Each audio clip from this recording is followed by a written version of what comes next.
What's going on, Scouts 311 here, and this is a new thing that I am completely addicted to. It's called Lord of the Rings, the Living Card Game. It is normally a tabletop card game type of a game, cooperative, not competitive, which is one reason I like it.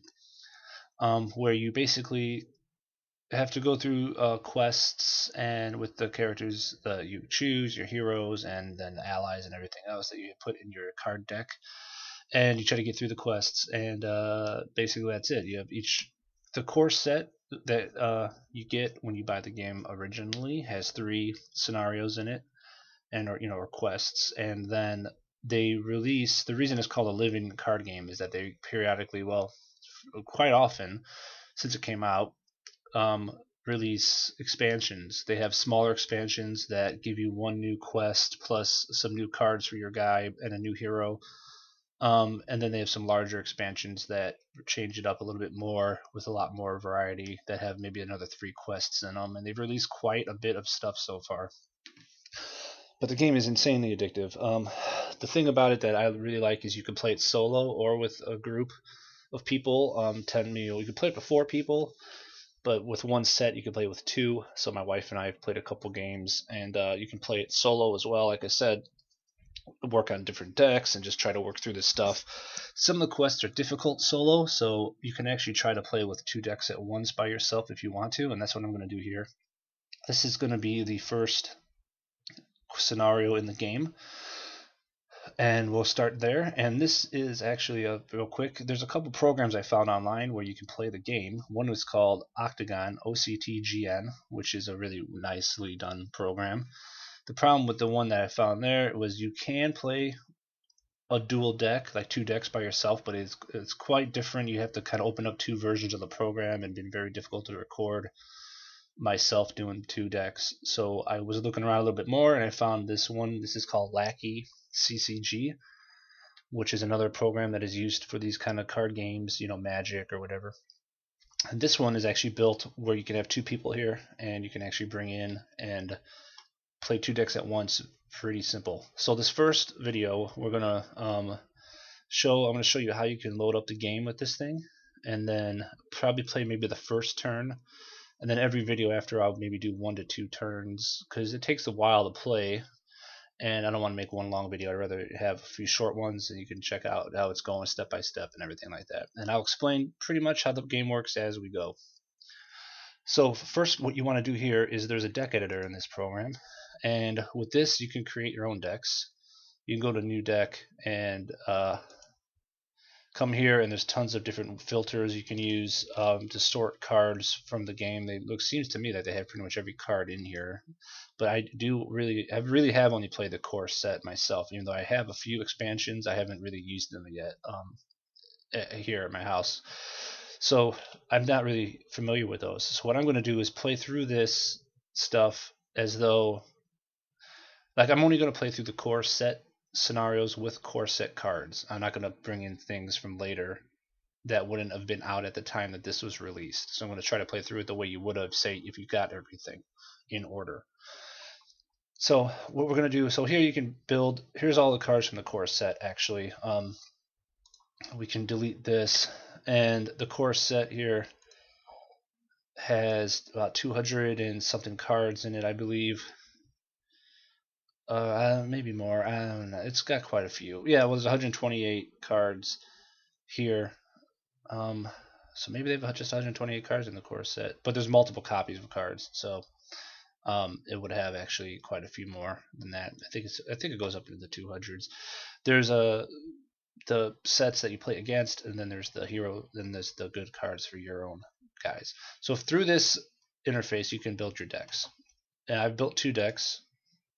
And what we're going to do here is go to our main menu and do a new game, and then go to our game here. And I have 2 characters set up. Scouts 311 is the main guy, and then I guess you could probably name this somebody else, but his just named is Test Dummy. So that's going to be our second player, who's going to actually control the second deck, so I can have a 2-deck game going.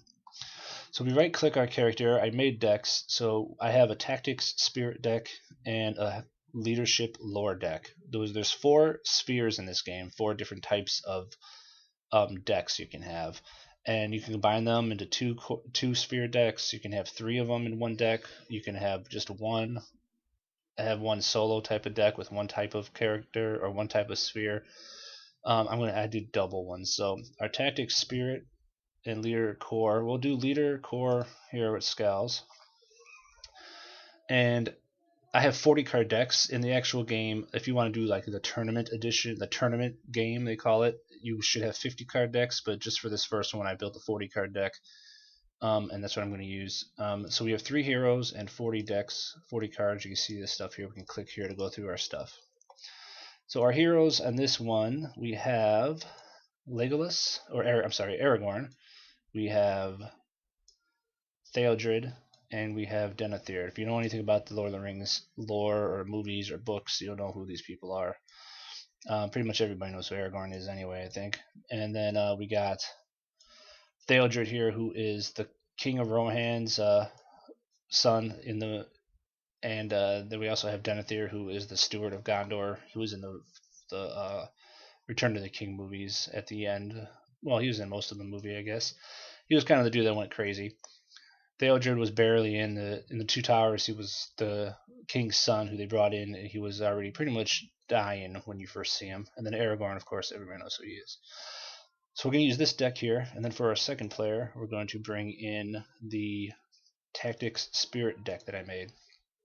And that's also a 40 card deck, and our 3 heroes in this scenario, this deck is Gimli, who everybody knows Gimli. And then we got Thalon, who actually is a created character, I believe. He's not in any of the actual stories or the lore. They made him for the game.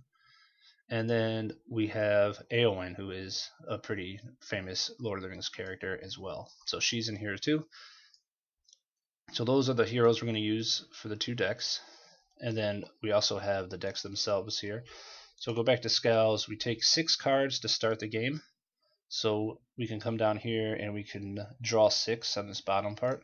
It'll draw 6 cards for us. And we can look at our hand down here. And we have a Gandalf, which is nice. We also have, so each card has a symbol. You'll see that this card, the Hennemarth Riversong, has this green book icon. That means it's a lore card. Denethor also has the green book, so he's a lore hero. Theodred and Aragorn have this purple icon. That means they're leadership. So only a lore hero can play lore cards, and only leadership heroes can play leadership cards. Over here we have the red sword is tactics, and the blue star looking thing is spirit. So based on what your heroes are is what cards that can be played. So we take a look at our cards down here, and we have, so we'll put lore in the second half, I guess. I'll be playing less lore cards because we only have 1 lore hero, and that's just the way that works. And I don't really know if I want this hand. It's pretty ally heavy on the lore side. It's going to be kind of hard. So we could technically, if we want, we could mulligan. So what we're going to do is mulligan this hand, and you can do it 1 time and get another group of 6 cards. And we just got not a very good hand. We have 3 Gandalfs. That's all the Gandalfs. You can have 3 of 1 card in your deck of each card. Not the heroes, but these cards. We have 3 Gandalfs in this deck. We have to take this, though. That's the problem. We mulliganed, and now we are in some trouble, because Gandalf costs 5 to bring out, and you'll see how that works as we get going. We do have a healing ally there, and we have this guy who's not bad, and this Steward of Gondor is actually a pretty good card. These Gandalfs might not kill us, because this first scenario we're going to do is not it's not very difficult, so it might not really hurt us, but it's not the best. Alright, so let's move on to the test dummy. I like that name anyway, test dummy. He's got 40 cards himself here, so we're going to take draw 6 for him, and he gets a Gandalf as well. There's only 1 Gandalf actually in his deck, because there's only 4 Gandalfs in the actual core set. Normally you could have 3 Gandalfs in each hand, but I'm playing this as though it's 1 core set, so there's only 4 Gandalfs I can use. So I put 3 in this one and 1 in the other. So we got a couple attachments here that are actually pretty good, and we got a guy who could play. We got let's see, Test of Will. It's not terrible. This isn't the greatest deck either. I mean, these attachments are nice to have early. Test of will is nice. That's not really necessary now. She's not going to play a lot though. You know what? Just for time's sake too, I'm just going to take it.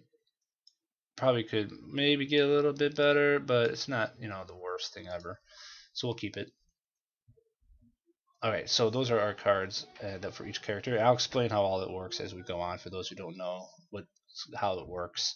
I just don't want to explain everything in the beginning and then try to play the game and then have to explain it again. It'll just take too long. So what we're going to do is we go to the deck editor again and we're going to load up our quest. So we go to browse, and the first quest that they released, the easy quest in the core set, is Passage Through Mirkwood is called. So we click on that. Here's all the sets that you can play. Some of these with the E's are the easy versions of them, which means they remove some of the more difficult cards, and the ends are nightmare. So everything pretty much from here up, for the most part, is all different scenarios and quests that you can play as. So Passage Through Mirkwood, we choose that, and it loads it up here. And there's 34 cards in the encounter deck. So what you do is you come down here, load to shared. You can click where you want to load it. It kind of defaults to the right thing. So encounter, you just right click it. It makes a noise that you won't be able to hear, I don't think, but it doesn't make a little noise so that you know it did it. Quest deck, so this will load to the quest. And then aside, this will load to the aside deck. Okay, so now we go in here and we check out our stuff. So our quests that we're gonna do, it's not. I always had a little goofy here, which is kind of weird. And these cards look a little weird down here, but when you bring them to the table, they'll be fine. The way it works is we have 4 quest cards here. You do them in order 1, 2, 3, 4, or there's 4 cards, but there's 2 3s in this one. So you have to grab 1A and bring that out on the table. That's where we start our game. And you read the card. It says, you are traveling through Mirkwood Forest, carrying an urgent message from King Thranduil to Lady Galadriel of Lorien. As you move along the dark trail, the spiders gather around you. Setup. Search the encounter deck for 1 copy of the Forest Spider and 1 copy of the Old Forest Road and add them to the staging area. Then shuffle the encounter deck. Okay, so that aside deck that was on there that we dragged in, or we imported, which is nice about this program is they actually put the cards you need already off to the side. So like I said, we needed a Forest Spider and an Old Forest Road. Here's our Forest Spider right here. We put that up here, and here's our Old Forest Road. We put that up here.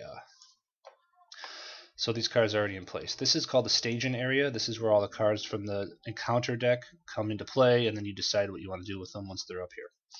A lot of stuff. There's a lot of rules to the game, but it's not the hardest game. I guess if you have any experience with card games like this, you should be okay. So we bring those quest cards out. They all come here. We already have our hand. So we actually, what else is left to do here? I guess that's it. Oh, we flip the card. So once this is set up, you shuffle the encounter deck. So we actually have to go to the encounter deck, which is right here. You can right click it, click shuffle, and it's all shuffled up now. So then we take this and we flip it over and read what it says.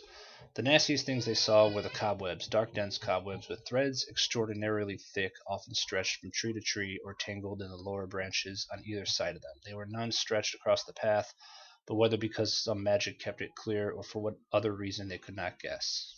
And The Hobbit. So one thing about this game, which I love, being a fan of Lord of the Rings, is that all the flavor text on the cards come right from the book, and it's just cool to read it. You know, it's just really well done and put together. The art is really good too on these cards. So basically, we have to take a message through Mirkwood to get, we have to get through Mirkwood. That's what this quest is about. So there is an 8 on this card, as you see. There's a 1B, which means the second side of the first part.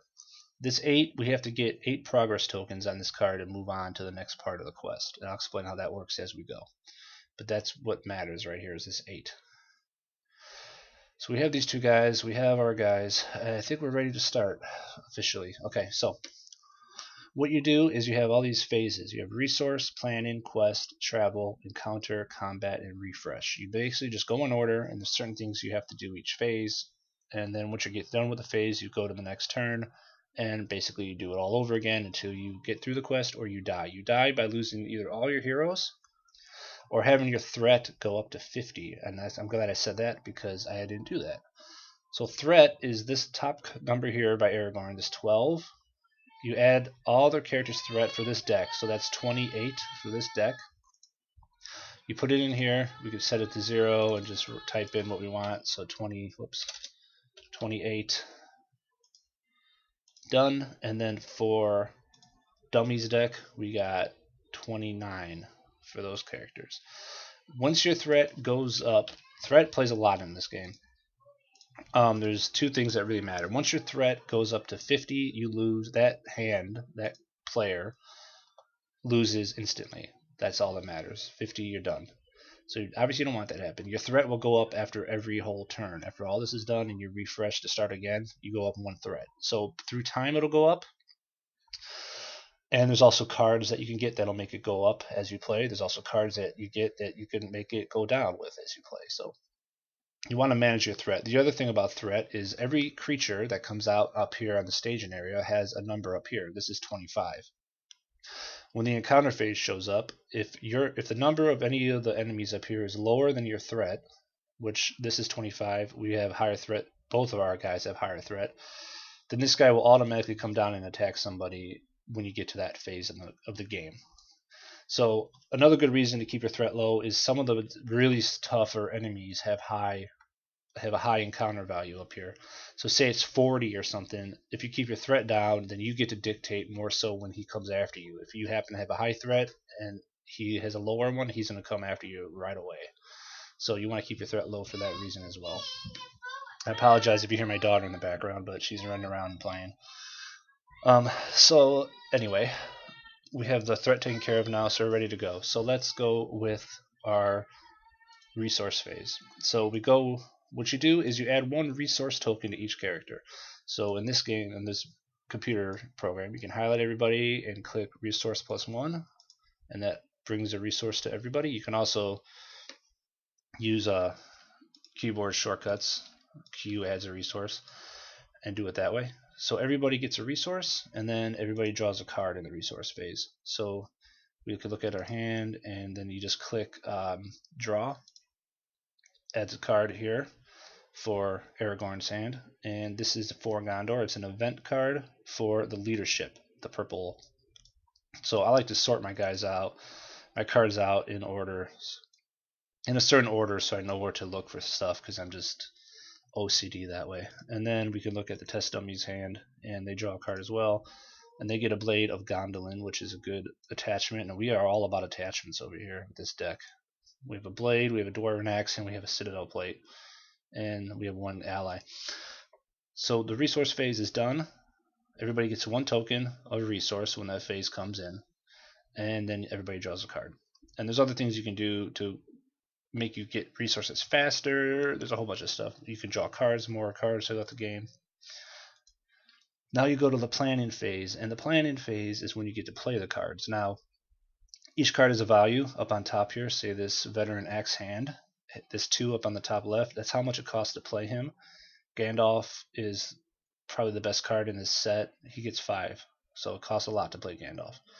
The thing is, this veteran axe hand, as I said before, he's a tactics hero, so he has this red sword. Only a tactics ally, only a tactics hero could play for him. So Gimli and Thalin, both tactics heroes, they can play the 2 points to play him. Say Thalin didn't have a resource token, and Gimli and Eowyn had one. We would not be able to play this card because Eowyn is a spirit character with the blue diamond shaped thing down there, or the blue whatever. Her point, she can't put a point toward playing one of these guys. So that's what's important about having certain guys. You want to make sure. Oh no, progress token. I want a resource token back on. So you need to play it a certain way. So if you play a deck with, say, 2 tactics and 1 spirit, you might not want to put too many expensive, say, spirit cards in your hand, in your deck, because you're really only going to have 1 character you can pay for instead of like the 2. So you may put some fewer cards in there that may not cost as much, or maybe ones that aren't as necessary to blow out for certain reasons. stuff like that. You got to plan that out ahead of time. Okay, so we got through our planning phase. Everybody got a token. Okay, everybody got a card. Okay. Oh no, actually we got through a research. We're on planning. So first player is Scales. He gets to go first, and he has this first hand here. So we could play the Guard of the Citadel if we wanted. We could also play the Steward of Gondor, which is a really good card and probably one I will play. This allows us to get more resources every turn. So it costs 2 leadership tokens to play that. So I'm going to highlight both these guys and take 1 resource away from the leadership to play Steward of Gondor. Now you attach this to a hero. Attached hero gains the Gondor trait. That could matter somewhere later in the game based on a card. Well, this card right here. If you read what this card does, everybody gets +1 attack. All Gondor characters get +1 defense. So right now, Denethor, as you see under his name, it says Gondor, Noble, Steward. These are keywords. Since he's a Gondor character, he would get +1 defense as well as attack if I played this card. These other guys won't. Aragorn is a Dunedain, Noble, Ranger, but if we attach this card to him, he also becomes a Gondor character as well. So this card would affect him. So you have to think of those things. But we're going to put this on him anyway because we'll get some more resource tokens through him. So we will, well, we can also put it on, see, that's the other thing, we could put it on one of these other, maybe we'll put it on, we could put it on any hero. It says a hero, not your hero, any hero on the board. So it depends what we got. It might be useful to put it on one of the solo characters because they can get more stuff coming. Trying to think what I have. The tracker, I really like the tracker. The tracker's in Spirit deck. You know, I think I'm going to put it on, is it restricted? No, I'm going to put it on Éowyn down here. So you put it on Éowyn, and is there a way to quickly put it underneath? I don't think so. So we can just grab Éowyn and select her and put her back on top of it. I like to just put them underneath here. So we have the Steward of Gondor trait for her. So that's going to help her out. They paid for it. She got it. That's fine. So now they're done. So they have 3 tokens. Now we can instantly use this. So if I exhaust this Steward of Gondor to add 2 resources, I can do that. You double click it to exhaust it. That means just turn it. Those who play Magic, you would know that as tap in a card. Why did that happen? Okay. So we turn that over, and she actually now gets 2 more resources straight up, which will help for her able to use different cards, of course. And she has a couple good ones here, or at least test a will, and she'll get some more. There's a couple allies that eventually she'll be able to get that are very useful. So we got our 2 here from our tactics guys. We can play a veteran axe hand. We can save them to bring out the Citadel plate, which is very useful on Gimli. We can use this Blade of Gondolin too, which is useful for everybody. I think this first turn we're just gonna not play anything. But I'm going to try to save up for this Citadel plate. It gives Gimli 4 more hit points. He has 5 right now. Here the hit points is this red mark. It'll give him 9. Gimli's bonus is every time he takes damage, it has 1 damage token on him from taking damage. So every time he loses a hit point, he gains an attack. So if you put the Citadel plate on him, he ends up with 9 hit points. So it would say he takes 7 damage now throughout the game instead of 2 attack. He's doing 9 attack every time he attacks somebody. So you kind of want him to get hurt a little bit because it'll boost his attack. Just not enough where he's going to die, of course. So we're going to hold off on those. And she has nothing to play at this moment. We technically could bring Gandalf out right now, but there's no reason to. Okay, so that is the planning phase. So now we go to the quest phase. The way this works, this first video is going to be long with a little bit of explanation, but is every character has 3 stats. So we got Éowyn here. She has 4 willpower. This is willpower. 1 attack, 1 defense, and then, well, 5 I guess. She has hit points too. And then they all have certain things that they do. The goal of the quest phase is to get tokens on this card. If you remember, if we get 8 tokens on this card, progress tokens, we'll get through this part of the quest. You do that through the quest phase. What you do is you tap or exhaust these characters and you send them on the quest. So you're going to put these 4 willpower into the quest. Thalon will go. He has a good ability. But every time he's committed to a quest, which he is, going toward the quest, and an enemy comes out on the board, that enemy takes 1 damage. It's nice. And then we'll have Gimli. Actually, because of this, well, we're going to have Gimli go too. There's something we can do here. And then we're going to have Theodred go, and we're going to have... We got to make some room for these guys. We're going to have Theodred go and Aragorn go. Now, Theodred has a special ability. After he commits to a quest, he chooses a hero committed to that quest, add 1 resource to that hero's pool. So every time we let him go on our quest, we can add a resource to any hero committed to a quest. So we're going to give it to Aragorn. Add another resource to him, because his ability, after Aragorn commits to a quest, spend 1 token from his pool to ready him. So we're going to click him, take that resource away that he just got from him, double click him to ready him. The reason you do that is if your character is exhausted on its side, you can't do anything else for the rest of this whole turn. Which means when it comes down to fighting people, he can't defend or attack if he's on the side like this. So what you want to do by doing that, spending 1 resource, you ready him. So if there's any fighting to do or any defending to do, he's able to do it now. If you didn't do that, he would be done basically for the rest of this whole turn. So he has this ability to quest and also fight, which is rare. It's a good ability. The reason I'm pulling everybody is because there's a card up here that's going to help us out. So we got all these guys. We'll leave Denethor just to leave 1 guy up.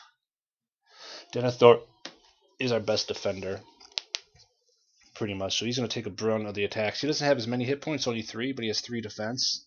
And I think he's the only guy in this whole core set with 3 defense. So he's really good for defending. So once you commit all your characters to the quest, saying these guys, we add it up. So that's 4, 5, 6, 7, 8, 9, 10. Remember, Aragorn is committed even though we reflipped him. You add that up into all the things in the staging area. So this Forest Spider, you look at his stats, this 2 up here is threat. We have willpower, the enemies and other cards have threat. Everything else is the same here. You add our willpower against their threat. If we have more than they do, the difference goes on this card. If they have more than we do, more threat than we have willpower going, the difference we add to our threat level down here. So we're constantly wanting to continually get through these quests by adding more willpower than they have coming back at us. So we have 10 going. The thing about this is, actually I could probably click down here and type this in just so I remember, because I always forget how many threat. I have 10 going. The thing about this is that when you get to this questing phase, we always add 2 more cards to this staging area, 1 for each player. If you're playing solo with 1 deck, you'd only add 1 card. So we don't know what those cards are going to be, but so we're still going to throw out 10, and now we draw 2 encounter cards. So the first one is a King Spider. He goes up here. The King Spider, when revealed, each card has text that you need to pay attention to. So when revealed, each player must choose and exhaust 1 character he controls. So that blows, doesn't it? Yes, it does.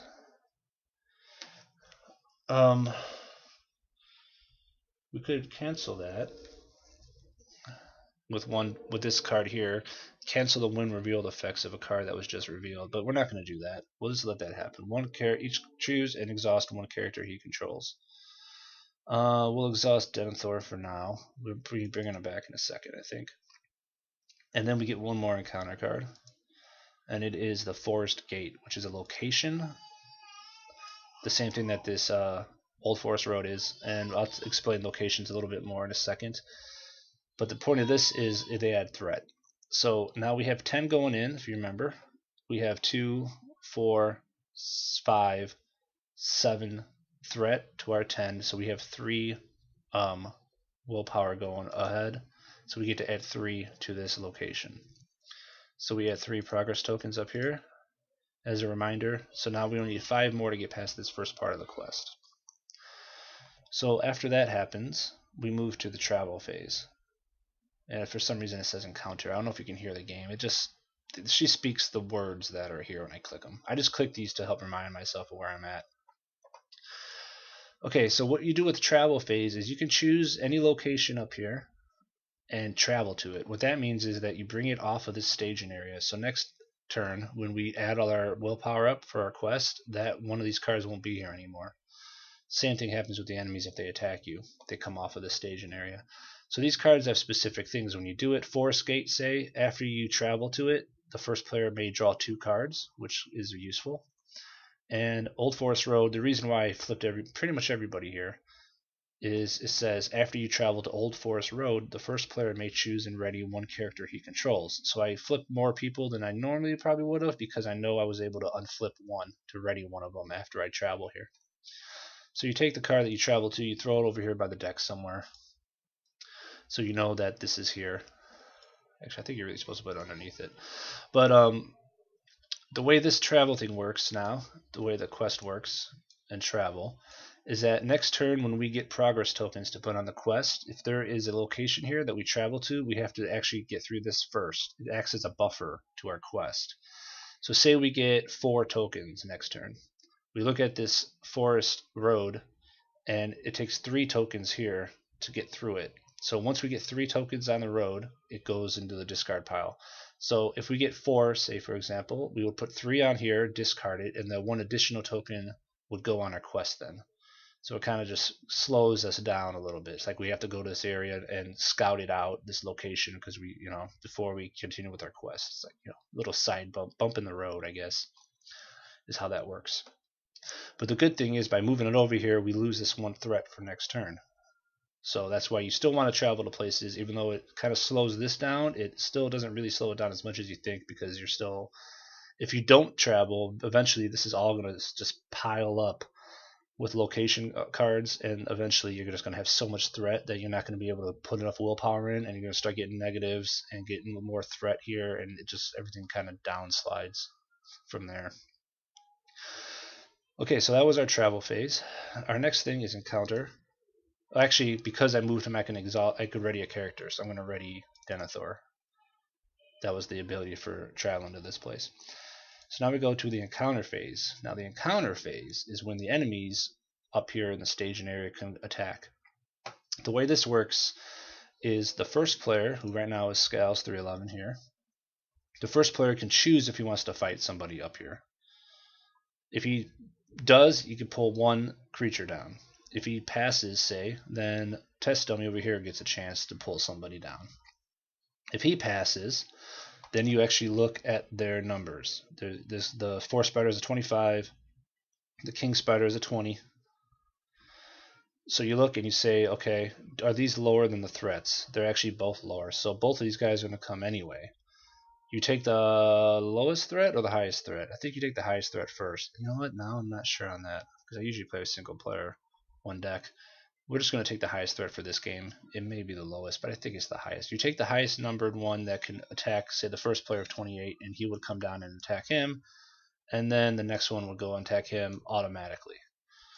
So if you had a guy up here who had like a 40 threat, you wouldn't really have to worry about it right now. You can just wait until your threat goes or fight him on your own. The one reason you would take them individually, say I want to take this guy, is because maybe this guy doesn't have a lot of good fighters, and this guy does. Well, he may be able to kill one of these guys, or this guy can't. And if this, say, this deck would have had to take one naturally, if you didn't do it, he would get one. You just, you take him over on your side to help out. So you kind of look at what you got. So no matter what, Denethor is going to defend down here, and then Aragorn is going to attack. He has an attack of 3. So he could really not kill anybody. Right now, the King Spider is a little tougher, I think. He does more damage. So Denethor is probably the best guy for that job. So I'll have Scales say he's going to take the King Spider. Well, he has 3 too just on this first turn. And the 4 spiders will send over here to our guy, Test Dummy. I love that the name's Test Dummy. I think it's just funny. Anyway, Test Dummy will take the spiders, or the Forest Spider. So after that's the encounter phase. Now we go to combat. Combat is first player goes first. The first thing you do in combat is you add shadow cards to the enemy. So you draw a shadow card, These are cards that are upside down. You don't see them until they attack. We flip them up, and they could actually make things a lot worse for you. Or they could do nothing. Hopefully, they always do nothing, but that is rare. So we put shadow cards on. You put it first player first, highest threat to lowest, and then you move to the second player, highest threat to lowest. It actually matters because what card goes on what enemy could make a difference. So you have to try to do it the right way. So your shadow card, basically, it is time to attack. The enemies always attack first. So our King Spider is going to attack this player, Scales. So we're going to defend with Denethor. This game has a cool little thing where you can click and you could arrow would let you know what's going on. You can only defend with one character on one attacker. You can attack with as many as you want against one if they're available. So of course Theodred is tapped here or exhausted, so he's not able to defend or attack anymore because he went on the quest and wasn't able to turn back over. So Denethor is going to defend. Now Denethor has a 3 defense. This King Spider has a 3 attack. So at this point, this would break even and Denethor would not take any damage.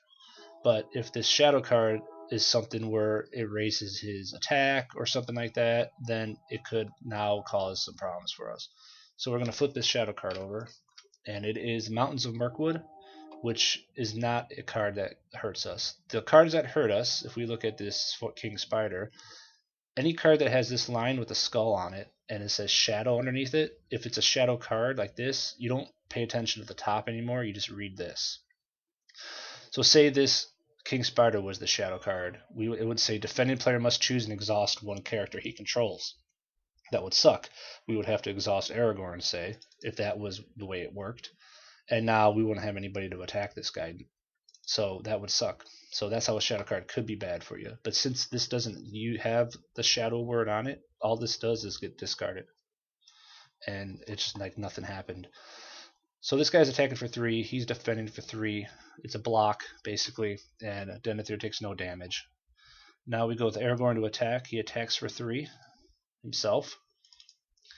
The King Spider has 1 defense, so he does 2 damage to him. 3 minus 1 obviously is 2.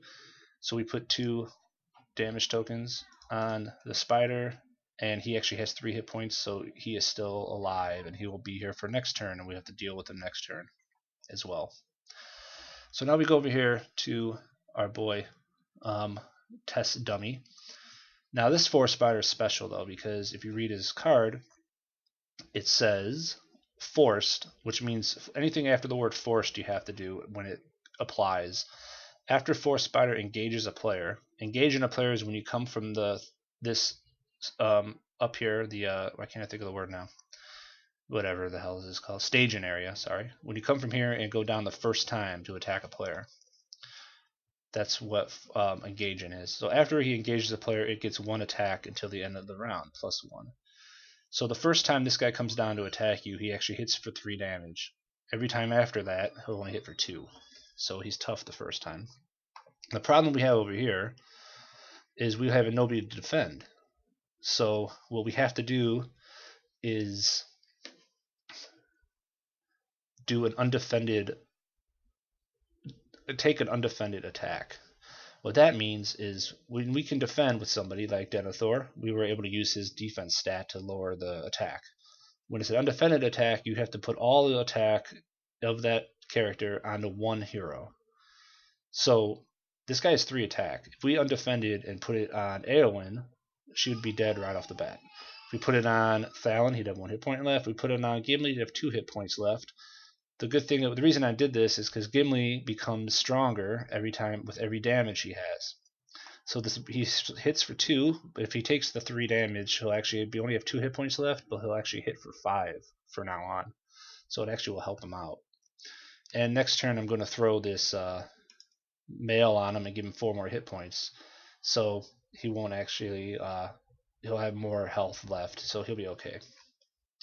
The bad thing about undefended attacks, the good thing about them is that you can take an attack, say if Gimli I didn't want to defend with him, he could still take that, and then when it's his turn, now he can attack without, but the bad thing is that shadow cards tend to be worse if the attack is undefended. So if you look at this King Spider shadow card that we looked at earlier, Defending player must choose and exhaust one character he controls, 2 if it is undefended.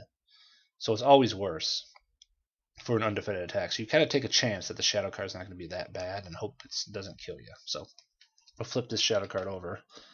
And it is a Necromancer's Reach, which does not have a shadow effect on it. And that's a good card to get rid of.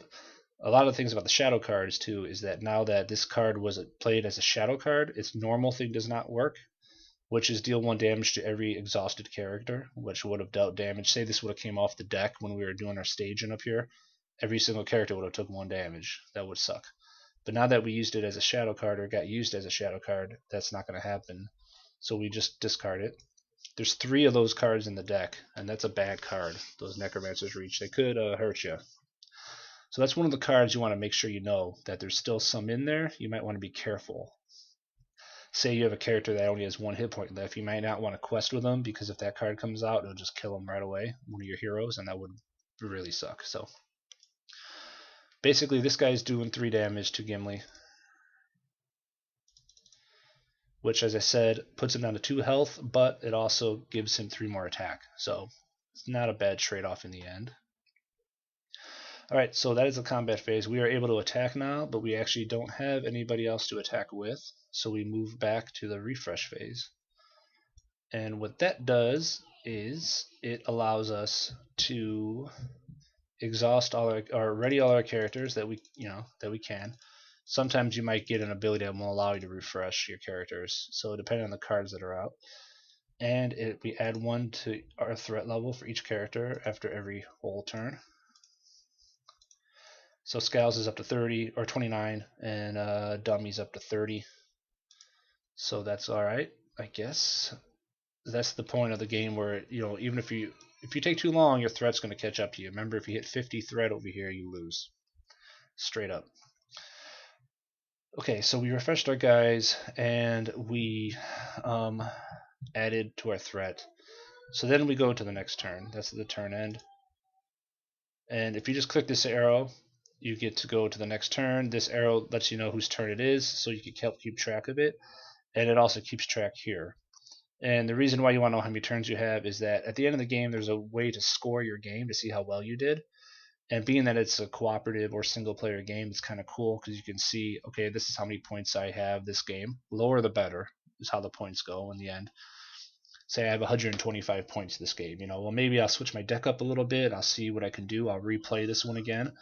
And now I got 120 points. So this deck, you could fix your decks up. You can see how you're doing with the different decks based on the score you get.